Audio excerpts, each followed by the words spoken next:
L'essentiel est invisible pour les yeux, explique le renard au Petit Prince. Tout au long de son roman, Antoine de Saint-Exupéry le répète à son héros. Le plaisir d'une rencontre se termine par la douleur d'une séparation. Aimer un être, c'est accepter un jour de le voir disparaître. Quand la maladie a frappé à la porte de la maison familiale, Valentine n'a pu qu'accepter la décision de sa mère. Vous écoutez Transfert épisode 137, produit et réalisé par Slate.fr. Une histoire racontée au micro de Laura Taouchanoff. Attention, cet épisode aborde des sujets qui peuvent heurter. Pour en savoir plus, reportez-vous au texte de description de l'épisode.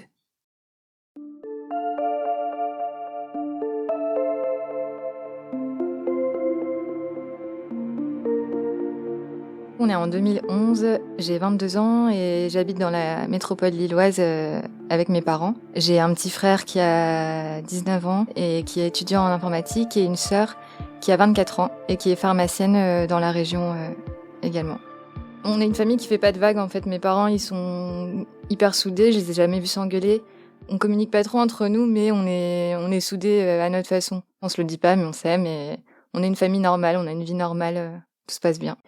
Je suis étudiante en communication, donc je suis en stage en relations presse. J'ai un copain depuis pas longtemps, mais dont je suis folle amoureuse, et j'ai pas mal d'amis. À mon école, tout se passe bien. Il y a beaucoup de soirées étudiantes. Je suis au BDE. Enfin voilà, j'ai vraiment une vie légère en fait. Je me pose pas de questions. Je sors, je vois mes copines. Donc c'est l'été. Ma maman, elle se plaignait parfois qu'elle avait mal au dos, qu'elle avait des points de douleur à certains endroits. C'était jamais les mêmes. Et elle nous en parlait de temps en temps. Moi, je relevais même pas, en fait. C'est comme si elle me disait qu'elle avait mal à la gorge ou mal à la tête. Et ça partait, ça revenait. C'était quelque chose, elle en parlait régulièrement, mais sans plus. On fait pas mal de balades, on marche beaucoup. Elle se plaint pas, en fait. Tout va bien, je remarque rien de spécial et je m'attends vraiment à rien. Un midi, je rentre de mon stage.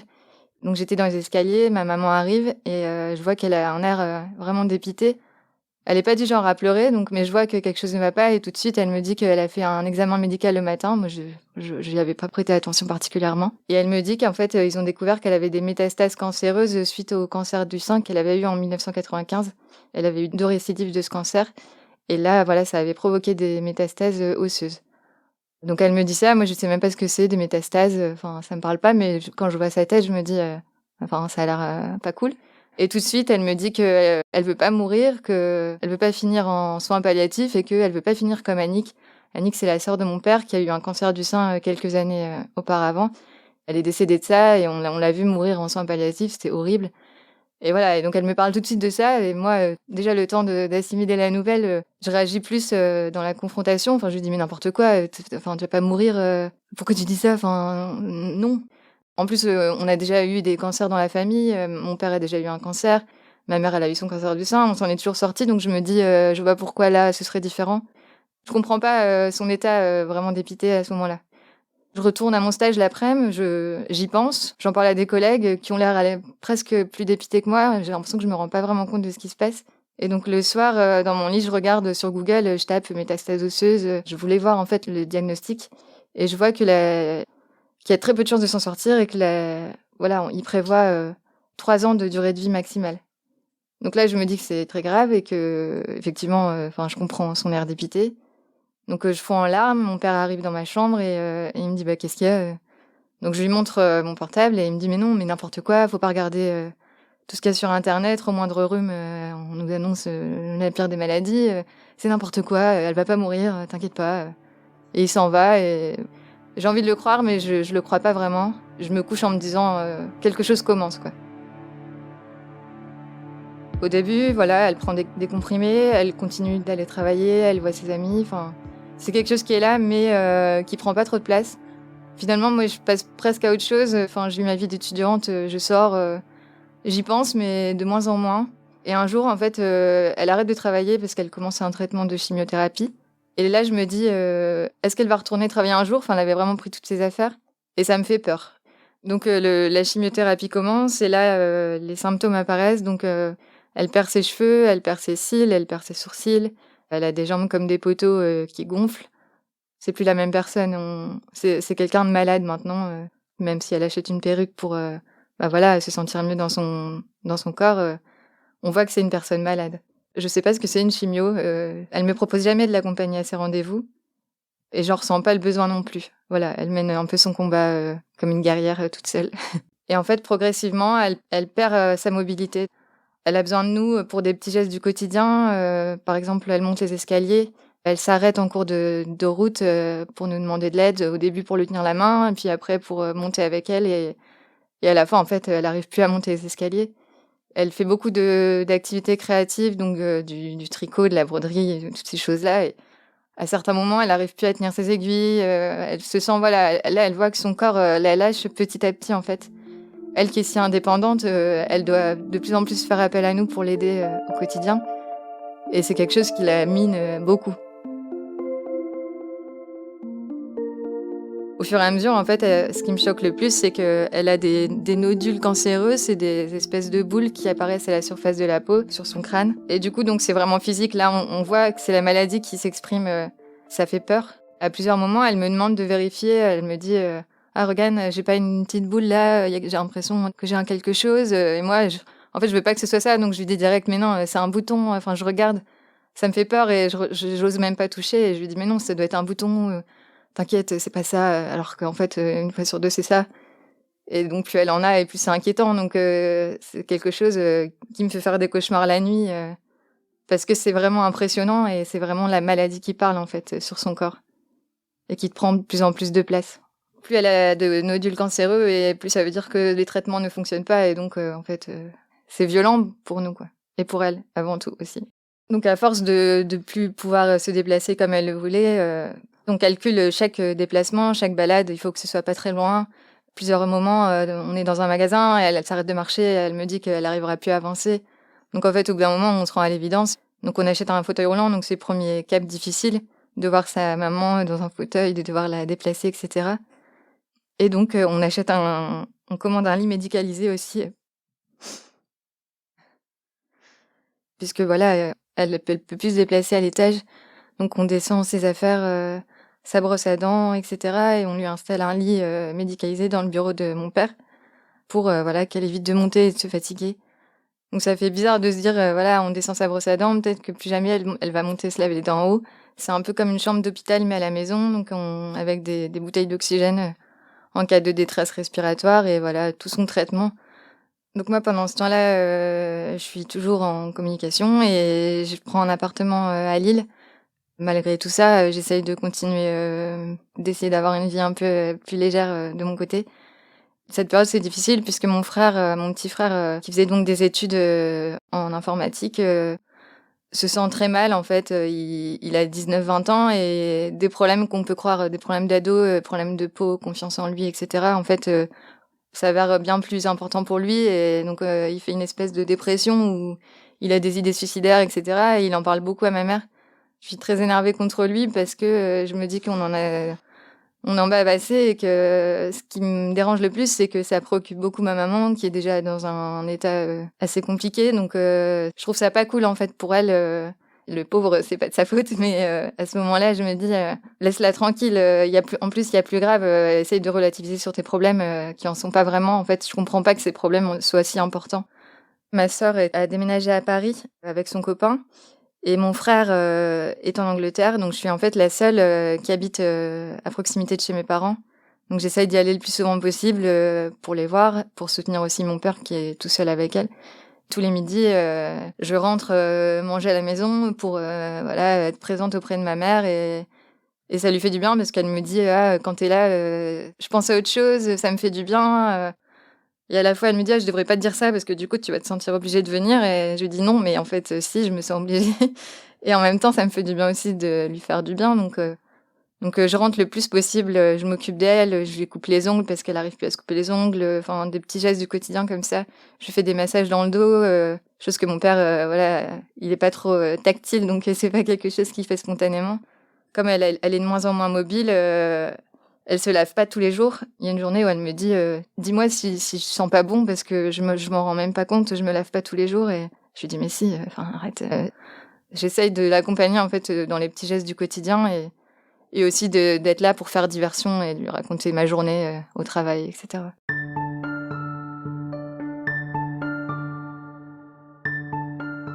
Donc arrive l'été, Je pars toute seule avec mes parents sur la Côte d'Azur, donc on part en voiture. C'est un long trajet qu'on appréhende un peu avec ma maman. La route se passe bien. Une fois sur place, moi j'ai qu'une envie, c'est de profiter du soleil, de la plage, etc. D'habitude, ma mère adore sortir, faire des balades, etc. Donc je suis dans cette optique-là, on va vraiment profiter, ça va être trop cool et tout. Et en fait, une fois sur place, je me rends compte que bah non, en fait, c'est plus comme avant. Et ma mère peut pas faire tout ce qu'elle voudrait. Donc en fait, elle dort les 3/4 du temps. Dès qu'on sort, c'est laborieux parce que il faut trouver une place de parking, même si on a un fauteuil roulant et donc des places handicapées, c'est pas toujours évident. Le moindre déplacement, en fait, faut le calculer, faut pas que ça dure longtemps. Je me sens un peu comme une ado capricieuse où en fait, je veux pas que ce soit comme ça et c'est un peu égoïste, mais j'ai tellement envie de profiter que ça m'énerve et je veux pas que la maladie prenne le dessus, donc je suis énervée, en fait. Et donc je propose de faire quelque chose tous les jours et en fait, c'est jamais possible, mais on profite quand même des vacances comme on peut. La dernière nuit, ma mère est prise de crise de vomissements terribles. Donc on appelle les pompiers, elle part à l'hôpital. On devait rendre les clés le lendemain, donc c'était hyper galère de tout gérer en même temps. Mon père part à l'hôpital avec elle, moi je rends la location de mon côté. Et donc ma mère reste à l'hôpital quelques jours pour se faire soigner et moi je rentre en train toute seule parce que je reprenais le travail le lundi.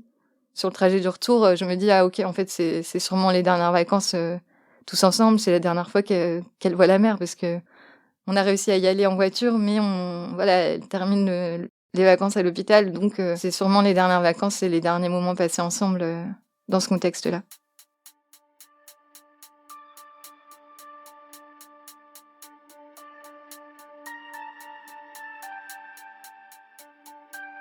Un soir, elle m'interpelle et elle me dit Valentine, il faut qu'on parle de l'après.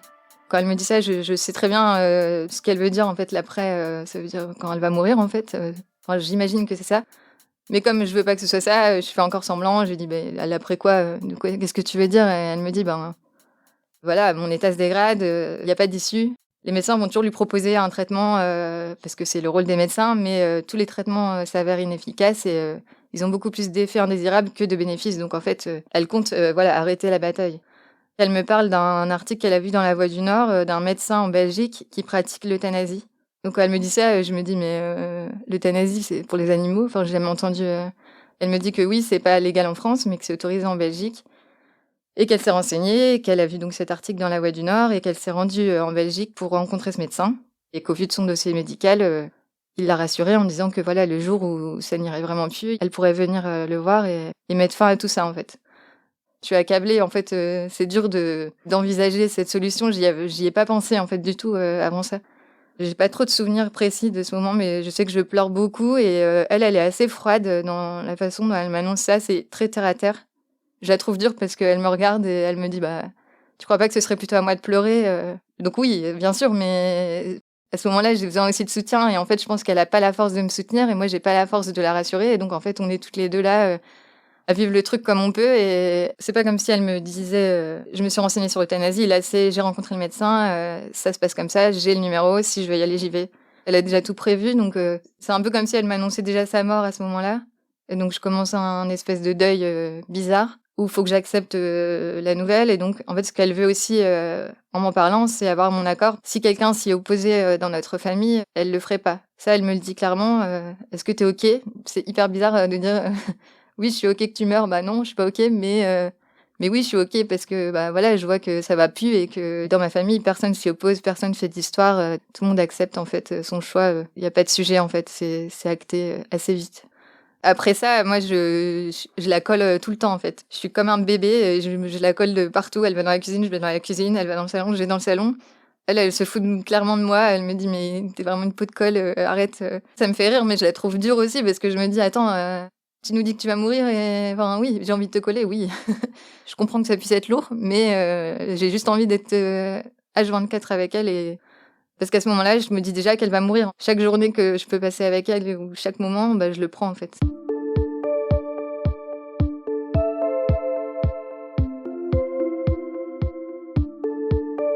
À Noël, période un peu bizarre où on commence les vacances en se disant tous un peu dans notre coin que c'est sûrement les dernières vacances de Noël tous ensemble. Mon frère revient à la maison, ma sœur aussi, et mon frère est dans un état pitoyable, il est vraiment très très mal.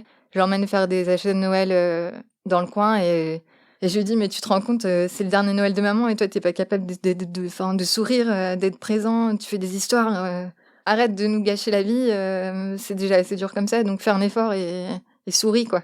Il dort, toute la journée dans sa chambre, il sort pas, vraiment dépressif, quoi. Il est dans le noir, toute la journée et je suis très énervée contre lui. J'achète un cadeau pour ma mère, avant Noël pour lui faire plaisir et c'est un collier, avec des petites fleurs. Je lui offre et elle me dit: «Ah mais, il est beau mais, c'est plus un bijou à porter au printemps, il y a des fleurs», Je dis: «Oui, enfin, tu peux le porter maintenant mais comme tu veux», et elle me dit: «Bah, c'est dommage, du coup, je pourrais pas le mettre».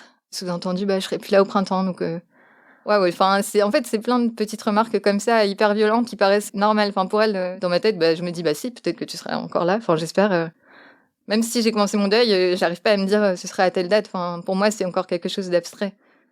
Quand je la vois ouvrir sa cadeau, je me dis: «Bah, c'est sûrement la dernière fois». Je «profite» entre guillemets, de ces moments, avec une arrière-pensée, un peu morbide, quoi. Un week-end où on rentre tous à la maison, c'est un peu le fruit du hasard, mais on est tous là. Donc il y a mon frère, ma sœur, le copain de ma sœur. Et donc le samedi, tout va bien entre guillemets et le dimanche, cata. Enfin, c'est vraiment, son état, s'empire, d'un coup. Elle a des mouvements qui sont incontrôlables. Par exemple, son bras se lève, d'un coup, elle a des moments de perte de conscience où, elle va dire quelque chose, mais elle s'en rend pas compte. Par exemple, on a une discussion, sur un sujet, lambda et elle finit sa phrase en me disant: «Il y a des bulles dans l'eau». Et donc, je la regarde, quoi, enfin, qu'est-ce que tu racontes? Et elle a un moment de conscience à nouveau où elle se rend compte qu'elle a dit un truc, pas logique et donc, je vois dans son regard, qu'elle se dit: «Attends, enfin, qu'est-ce que je raconte? Je deviens dingue».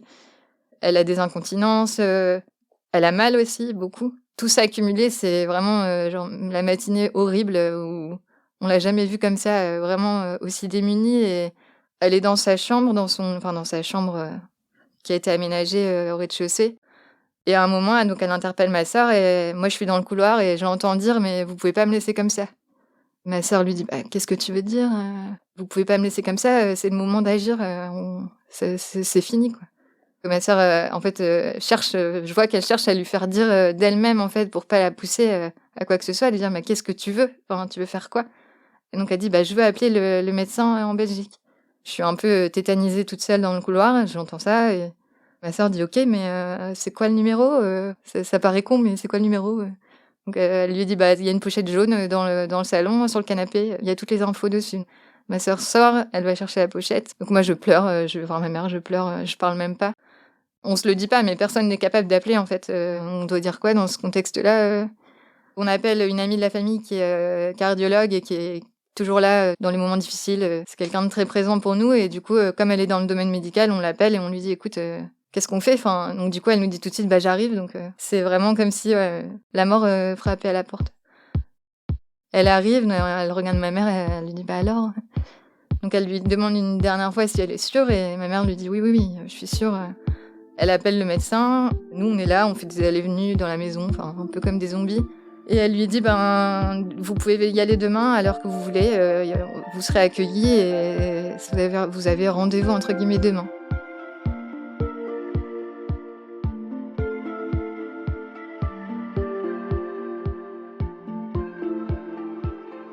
On est dimanche midi, on fait quoi? On attend, ça paraît hyper long d'attendre, le lundi et à la fois ça paraît, hyper rapide, quoi, parce qu'on se dit: «Bah, OK, donc demain tu seras morte», c'est hyper bizarre comme, sentiment. Moi, je me demande ce qu'on va faire de la journée. Je fais que pleurer, donc je suis usée. On vit tous le truc à notre manière. Moi, je suis celle qui s'exprime le plus, donc c'est sur ma tronche que ça le voit le plus. Mais voilà, on fait tous un peu des allées et venues dans la maison et ma mère me demande de choisir, ses vêtements pour le lendemain. Donc sur le coup, je dis: «OK», je monte et dans l'escalier, je me dis: «Mais en fait, je dois choisir ses vêtements de mort, en fait». Trop bizarre, enfin.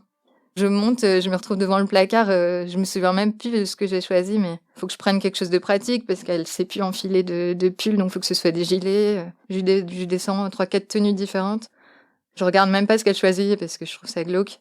On lui a offert une écharpe à Noël, violette et donc je la prends, il me semble que pour le lendemain, elle choisit une chemise, un truc un peu plus «habillé» entre guillemets. C'est super dur donc ma sœur qui est pharmacienne nous donne, quelques médocs, pour tenir le coup et vivre l'après-midi, plus sereinement. C'est trop bizarre parce qu'elle a des moments, c'est pas quelqu'un qui se laisse abattre, c'est une battante donc elle a quand même des moments où elle fait des trucs, genre elle écoute la radio par exemple Et elle entend que le nouveau bouquin de Fred Vargas va sortir dans 3 jours.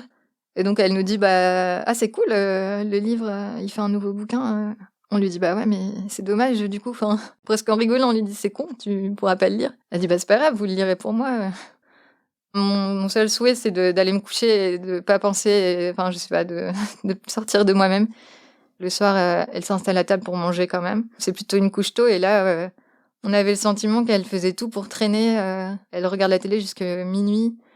Elle regarde une émission Échappée belle ou Rendez-vous en terre inconnue, quelque chose comme ça. Elle regarde des rediffusions. Je suis devant la télé, mais j'écoute rien. Enfin, je suis incapable de suivre. Et elle a l'air absorbée par l'émission. Et quand elle éteint la télé, du coup, elle nous dit ça fait bizarre d'éteindre la télé pour la dernière fois. Et donc ça traîne, ça me paraît hyper long. C'est bizarre parce que on peut croire que voilà, c'est les dernières fois, donc on a envie de passer du temps avec elle. Mais là, c'est tellement dur que moi, j'ai même pas envie. Enfin, j'ai juste envie de dormir et de me réveiller dans une semaine. Après, elle va se coucher, je lui dis bonne nuit et ça me paraît... Enfin, c'est horrible de se dire c'est la dernière fois que je te dis bonne nuit et je vais me coucher. On se parle pas entre nous, on est soudés mais on se dit rien. On va chacun se coucher dans notre chambre sans rien dire et j'ai pris un cachet parce que sinon je pense que j'aurais pas dormi. C'est trop bizarre d'aller se coucher et de se dire c'est la dernière fois que maman est dans la maison. Mon père, il est pas du tout expressif, donc il fait semblant d'être occupé à faire plein de trucs pour pas qu'on lui parle, je pense. Il installe un matelas gonflable à même le sol pour dormir à côté d'elle et pas la laisser toute seule la nuit, parce que c'est la dernière nuit, et aussi parce que elle est tellement mal qu'on, si elle arrive plus à respirer ou quoi que ce soit, faut pas qu'elle soit seule. Du coup, le lendemain matin, moi je me réveille super tôt. J'ai pas envie de vivre ça, donc j'ai envie que ce soit fait vite. Donc on est tous prêts tôt. Et ma mère, pareil, elle traîne, quoi. Donc, elle se lève, elle prend un petit déj. Bon, je pensais jamais qu'elle allait prendre un petit déj, quoi. Donc, elle nous demande un thé, elle s'installe à table toute seule. Elle vomit parce que forcément, elle est pas bien. Donc, mais elle prend quand même un petit déj. Elle prend le temps, elle s'installe. C'est limite si elle me demande pas un magazine pour lire, quoi. Et elle nous demande aussi ses médicaments. Ma soeur lui dit mais tu peux les prendre, mais ça sert à rien. Elle finit son petit déj, donc là on se dit voilà, on va l'habiller et puis on va y aller, quoi. Et là elle nous dit je vais faire une sieste. On lui dit non maman, enfin là faut y aller, quoi. C'est horrible parce qu'on se dit on veut pas la pousser, enfin on la pousse pas du tout, mais elle a pas conscience, elle est pas bien, donc là elle a le sentiment qu'elle veut dormir, mais pour nous c'est pas possible, on peut pas attendre. Donc on lui dit non, tu dormiras dans la voiture, c'est pas grave. Donc on l'habille et on part. Du coup on prend le fauteuil roulant parce qu'elle sait plus marcher et on embarque avec nous les bouteilles d'oxygène. Parce qu'on se dit si elle arrive plus à respirer sur la route, on n'a pas envie qu'elle meure asphyxiée, quoi. Donc en fait, comme on est à la frontière belge, on en avait à peu près pour 40 minutes de route pour aller jusque là-bas. On sort de la maison, c'était un peu bizarre. On se dit on veut croiser personne parce que si on croise des voisins, voilà, on n'a pas envie de dire bonjour, ça va. Non, ça va pas. Et en plus, on a l'impression qu'on fait quelque chose d'illégal. On n'est pas hyper bien. Enfin, déjà, on n'est pas hyper bien par la situation, mais en plus, on sait que c'est pas légal en France, donc. Je sais pas, il y a un espèce de truc un peu tabou.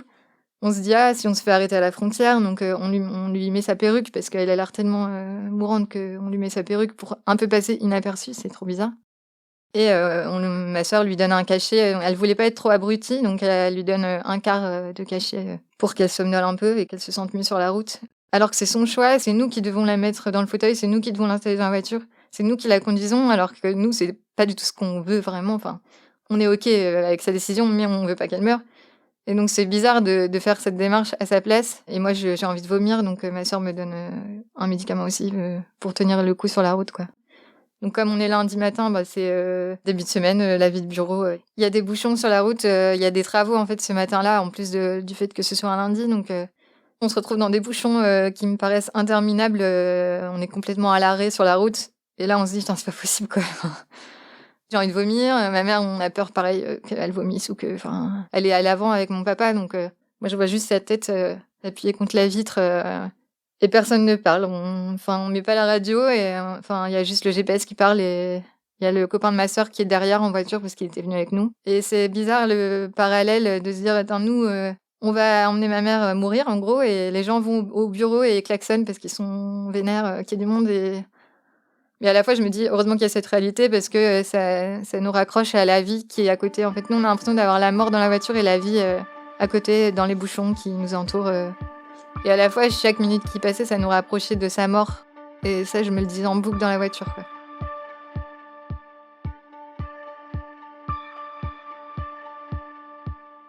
Quand on arrive, on sait pas trop où aller. Je pense que c'est le stress, l'émotion. On est un peu perdu. On doit forcément la déposer devant la porte pour éviter de la trimballer avec son fauteuil. Il n'y avait pas de place.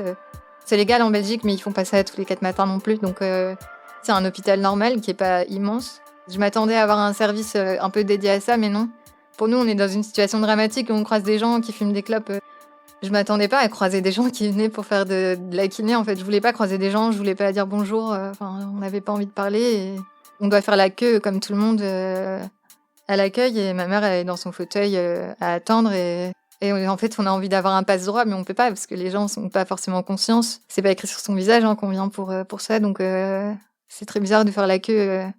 J'ai peu de souvenirs du lieu. Je vois juste des lumières blanches, le sol blanc, des blouses et... comme c'est en Belgique, déjà il y a l'accent belge qui nous fait sourire, mais au lieu de dire OK, ils disent ça va en Belgique. Et donc là, à l'accueil, la personne a répété plusieurs fois ça va, ça va. Et nous on se disait mais non, ça va pas du tout. Et on a presque envie de rire, mais c'est nerveux en fait. On prend l'ascenseur, donc là pareil en fait, je vis chaque truc. C'est la dernière fois, c'est con, c'est la dernière fois qu'elle prend l'ascenseur. On va dans une petite pièce et là un médecin installe ma maman. On se dit, bah voilà, qu'est-ce qui va se passer maintenant? Et donc, il nous dit qu'on peut prendre le temps qu'on veut. Enfin, c'est ma maman qui décide quand est-ce qu'elle veut partir. Et il s'en va. Et nous, on se dit, ouais, non, on veut pas que ça dure encore 1 heure. Et elle non plus, en fait. Enfin, là, on a assez attendu à ce moment-là. Donc, on se retrouve tous les 5 dans la chambre. Et c'est pas comme dans les films où on se fait des adieux avec des témoignages dingues, en fait. Son discours est vraiment axé sur les médecins. Où elle dit, merci, vous me délivrez. Elle dit jamais grâce à vous je peux mourir, c'est vraiment grâce à vous j'arrête d'avoir mal, il y avait pas d'autre issue donc voilà, elle les remercie beaucoup. À ce moment-là, je peux que pleurer encore donc j'arrive même pas à dire quoi que ce soit. Personne de toute façon n'arrive à parler. Elle dit à mon père en fait mon père se fait jamais plaisir, il a travaillé toute sa vie mais il se fait jamais plaisir, il s'achète jamais rien. Elle s'accroche à des détails donc elle lui dit surtout tu me promets, tu te fais plaisir, tu l'achètes ta voiture parce qu'il rêvait de s'acheter une Audi. Donc il dit oui, oui. Ces messages sont surtout axés sur mon frère parce qu'en fait, moi, j'ai un travail, elle s'inquiète pas pour moi, ça va. Ma sœur, pareil, tout va bien. Elle lui dit que voilà, tu auras sûrement des petits-enfants. Enfin voilà, elle lui parle de ça. Les regards sont beaucoup tournés sur mon frère où elle nous dit beaucoup aussi, prenez soin de lui surtout. Guillaume, il est jeune, c'est difficile ce qu'on vit, donc entourez-le, soyez là pour lui. Voilà, en fait, on se dit rien d'autre, c'est vraiment, il y a pas de déclaration et on veut, enfin moi, je veux juste abréger ce moment, je veux juste, j'ai pas la force de dire quoi que ce soit, donc au bout d'un moment, on part de la chambre et quand on part, on se dit c'est la dernière fois qu'on la voit, quoi. On sort tous les 4, tous les 3 avec mon frère et ma sœur et mon père, forcément reste et donc ils appellent le médecin et nous, on se retrouve dans un couloir où les gens passent et là, en fait, on se dit OK, donc là, on attend que notre mère meure dans la pièce juste à côté. Enfin, j'ai un espèce de trop plein de choses qui ressort et je fais une espèce de crise d'angoisse où j'arrive plus à respirer. J'ai l'impression que je fais ça pour qu'il se passe quelque chose d'autre et qu'on mette notre attention sur autre chose. Enfin, c'est bizarre. Je suis très très mal et ma sœur interpelle donc une infirmière qui me donne un verre d'eau et un sucre. Mon père sort de la chambre complètement, forcément abattu. Je sais même plus dire s'il pleurait, mais comme on n'est pas du genre à parler, à faire des démonstrations, on se fait pas de câlins ou de collectif ou de quoi que ce soit, on parle pas. On descend, on reprend l'ascenseur et en fait, là, en fait, on se dit bon voilà, maintenant on descend, on s'en va. Et on va à l'accueil du coup pour récupérer la carte d'identité de ma maman. Mon père dit on repart. Donc elle demande le motif et donc mon père lui dit le décès. Et donc la personne dit ah bon déjà. En fait à ce moment-là on se dit c'est lourd en fait. Eux, ils sont pas forcément au courant des dossiers, donc on est arrivé 1 heure avant et 1 heure après, oui, elle était déjà morte entre guillemets, comme disait cette personne, mais on n'a pas envie de s'expliquer. On veut juste récupérer la carte d'identité et s'en aller en fait. Mais il faut s'occuper forcément des formalités. On doit se renseigner sur comment ça se passe, parce que là, le corps du coup est en Belgique. Il faut qu'on le rapatrie, donc on doit quand même s'inquiéter de certaines formalités avant de rentrer. Et ça pour nous, c'est lourd parce qu'on n'a pas envie à ce moment-là de penser à ça. En fait, on veut juste partir et que ça se fasse tout seul presque automatiquement, sauf que c'est pas le cas.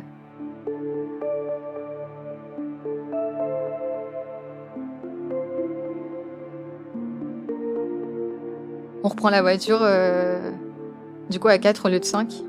Donc ma sœur monte avec son copain dans une autre voiture et nous donc on se retrouve à 3.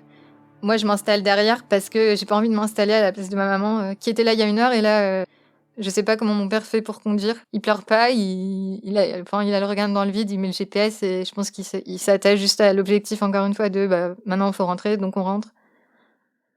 Toute la route, on parle pas, on est abattu et on est crevé parce que les émotions, ça fatigue et du coup on est complètement usé. Sur la route, on se dit qu'on n'a rien à manger parce qu'on n'a clairement pas eu le temps de s'occuper de ça ces derniers jours et en fait, tout le week-end, on n'a pas vraiment mangé. Ça peut paraître bizarre, mais on va au resto. D'habitude, on est 5, plus le copain de Maxence, on est 6. Donc là, on demande une table de 5. Et je me dis, ah oui, donc en fait, maintenant, ce sera une table de 4, soit une table de 5, c'est fini. Enfin, c'est les premiers moments où on réalise concrètement maintenant. Enfin, je nous regarde et je me dis, ah ouais, maintenant, ce sera que nous. Et c'est d'autant plus bizarre parce que là, on se dit, ouais, on est au resto, mais il y a encore le bol de thé de ma maman qui est dans la cuisine, qu'on n'a pas débarrassé en partant. Donc, on n'a pas envie de rentrer et d'être confronté aux éléments matériels qui nous restent à la maison. Et à la fois, c'est presque drôle, quoi. On a presque envie de rire, de se dire, attends, c'est quand même bizarre, genre, on se retrouve au resto, ouais, avec le serveur, pareil, qui nous a voulu un apéritif. Non, en fait, non, on n'a pas trop envie de trinquer, mais c'est encore la réalité versus ce qu'on vit qui est à la fois drôle et à la fois bizarre. Comme l'euthanasie n'est pas autorisée en France, on bénéficie d'aucun accompagnement, donc là, on a dû faire la route seul, on est rentré seul. Et voilà, une fois qu'on est rentré, 15 jours après, il faut reprendre le boulot. C'est tout, c'est comme si il s'était rien passé et on doit reprendre le cours de notre vie normalement.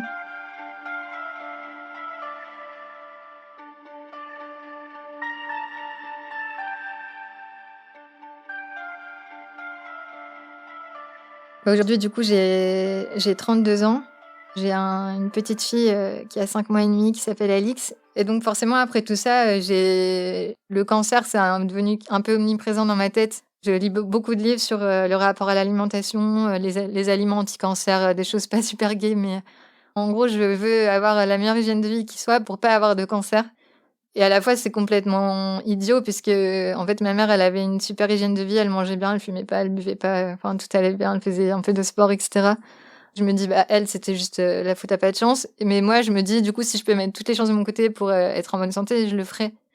C'est devenu un peu une obsession, surtout au début où je devenais complètement parano. Dès que je voyais un paquet de pâtes, je sais pas, le moindre truc que j'allais manger, je regardais la liste d'ingrédients et s'il y avait un truc qui était pas OK, je scannais tous les codes barres dans les magasins parce qu'il y a des déos qui contiennent du sel d'aluminium, etc., et qui peuvent provoquer des cancers du sein, etc.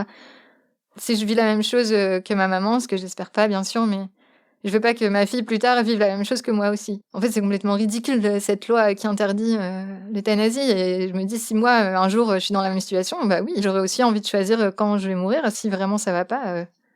Et je voudrais que mon entourage soit accompagné, en fait. Je voudrais pas qu'il vive ça seul. Et c'est un sujet qui devrait être plus démocratisé et se rendre compte aussi que ça touche des gens jeunes. Parce que là, par exemple, OK, c'est ma mère que ça a touché, mais moi, indirectement, ça m'a touchée alors que j'avais 22 ans. Et juste avoir un accompagnement de fin de vie, c'est pas forcément la mort, c'est juste vivre mieux ces dernières années ou si on a une maladie incurable, voilà, de mettre tout en œuvre pour se sentir mieux et savoir qu'il y a une issue possible autre que mourir dans des terribles souffrances. J'ai une espèce de rage où je me dis, mais pourquoi on est tellement à l'ancienne à ce sujet-là, alors que dans d'autres pays, c'est pas le cas. J'ai écrit à Macron, j'ai témoigné dans un livre et tout, mais même aujourd'hui, je sais même pas si toute ma famille sait ce qui s'est passé. Comme c'est pas légal, on se dit, on tasse un peu l'affaire. Quand on a fait les préparatifs, parce que ma mère était très croyante, elle était mal à l'aise par rapport à la religion, parce que c'est pas quelque chose qui est accepté dans la religion catholique. La personne qui s'est occupée de la cérémonie a répété plusieurs fois, vous habitez à tel endroit, mais votre maman est décédée en Belgique. D'un air un peu suspicieux, on voyait bien qu'il avait compris. Et il nous demandait de choisir parmi 3 textes de messe, et dans les textes, c'était Dieu est venu te chercher, mais non. On disait, non, déjà, on va pas choisir ce texte. On s'est pas senti soutenu non plus de ce côté-là, où on s'est dit, c'est pas quelque chose qui est bien vu.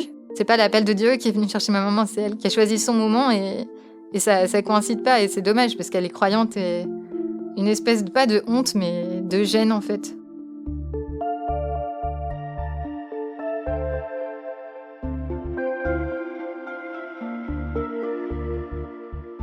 Quand on annonce le décès, pour les très très proches, du coup, on est obligé de le dire.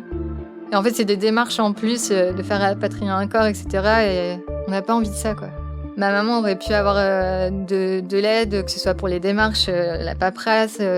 Elle aurait pu ne pas faire 50 minutes de route ce jour-là. On aurait pu, nous, ne pas devoir la mettre, nous, dans la voiture. Elle aurait aussi eu l'impression de pas faire quelque chose d'illégal comme nous. Elle se serait sentie soutenue. Lors d'une de ses chimios, elle avait dit que voilà, elle pensait à ça. Et la neurologue lui avait ri au nez en disant à une autre collègue « Ah, madame veut aller en Belgique ». À ce moment-là, on se dit « Bah non, en fait, on peut en parler à personne. Personne comprend, même pas le corps médical ». Elle me disait que quand on est malade, en fait, on est seul dans sa souffrance. On a beau avoir le meilleur entourage possible, personne ne sait ce qu'on ressent nous.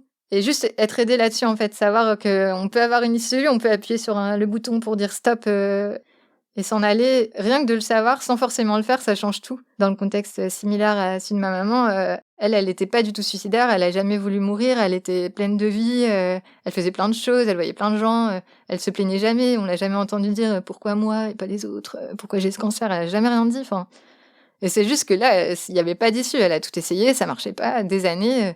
Elle est partie dignement comme elle le voulait. Et encore dignement, elle s'est quand même retrouvée dans un sacré état. Donc, c'est son choix et je trouve que c'est hyper courageux. Et ma mère, en fait, n'a pas décidé de mourir. Elle a juste voulu arrêter de souffrir. Et même si elle avait encore plein de choses à vivre, parce que bah voilà, aujourd'hui, elle a des petits-enfants qu'elle n'aura jamais connus, etc. Cette maladie l'a bouffée, mais c'est elle qui a eu le fin mot de l'histoire. Et elle est partie quand elle le voulait, sans attendre d'être complètement diminuée et affaiblie.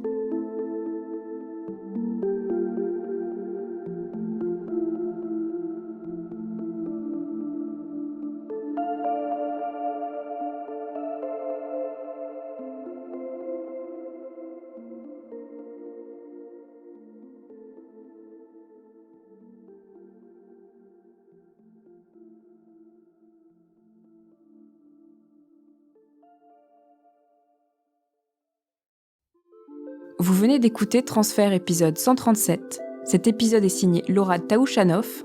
Il a été produit et réalisé par Slate.fr sous la direction de Christophe Caron, Benjamin Septem-Ours et Sarah Koskiewicz avec Aurélie Rodriguez. La musique a été composée par Arnaud Denzler. Retrouvez tous les épisodes de Transfert sur Slate.fr ou sur votre application de podcast préférée.